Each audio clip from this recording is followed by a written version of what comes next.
Hello again. Another beautiful fall afternoon, as you can see behind me, and hopefully another beautiful bottle.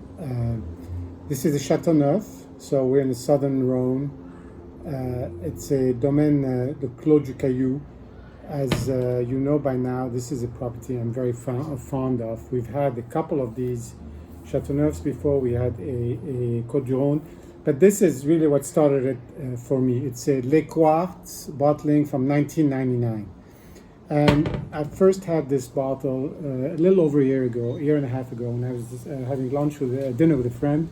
I opened it and I just fell in love with the purity, the elegance of that Chateauneuf, which to me, in a way, opened up a new window on what Chateauneuf could be like. It's not always the powerful, massive, sunny wine. It can be, sort of more elegant and sophisticated.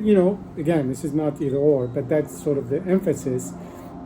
And I really just opened my eyes to a whole other notion of Chateauneuf du Pape, especially the ones that you can let age for a long enough time. And so I started buying more from this property, and this is another one of those bottles that I had from there, and we're just gonna have it today with some friends. So I figured I'd do a tasting. I did not have a chance to do a proper tasting on the first one.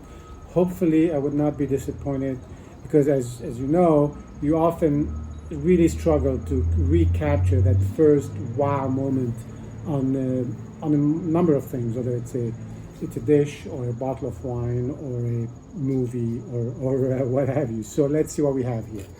On the color, maybe you can see it. It's very light. It's really a light, kind of an aged burgundy type color. And this is what happens with all wines as they age. It's got, it's a nice hue. It's not too light. It's got a little bit of the reds and the oranges. It's got that sort of clear ring around the edge, which you will get when that with age. It's a 14% alcohol wine, so it's not. Again, it's a Chateauneuf, but I just love that color. Even though it's not, it's a little muddy. I don't think this is a wine that's been filtered, so you're gonna get some of that, thickness in it, so to speak. On the nose, it's very subdued. Again, it's charming, it's subdued.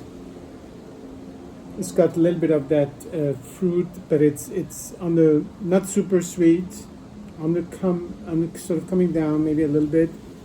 A bit of that aged, leathery smell that we've talked about before, the aroma. And the earthiness really comes through. The tertiary, aromas come through a little more. Some sour cherry. Again, I don't want to kind of pick on every single aroma, but it is really what you can imagine as something that's steady. It's not evolving anymore. I mean, these things are assembled.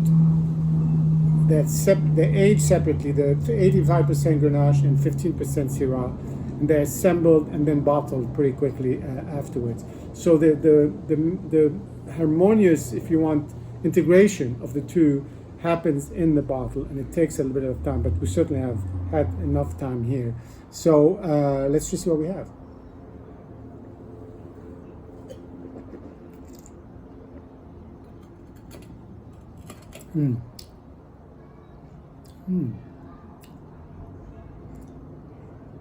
It's just really so elegant and so belies, the sort of high alcohol. There's no heat.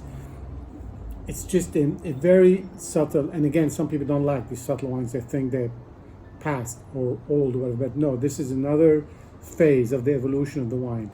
It's subtle, it's integrated, it's got a little bit of fruit, a little bit of earth, a little bit of that pepperiness, but very faint. You really have to sort of work at it, but at the same time, you can drink the whole bottle without really complaining, so to speak. So it's just a terrific.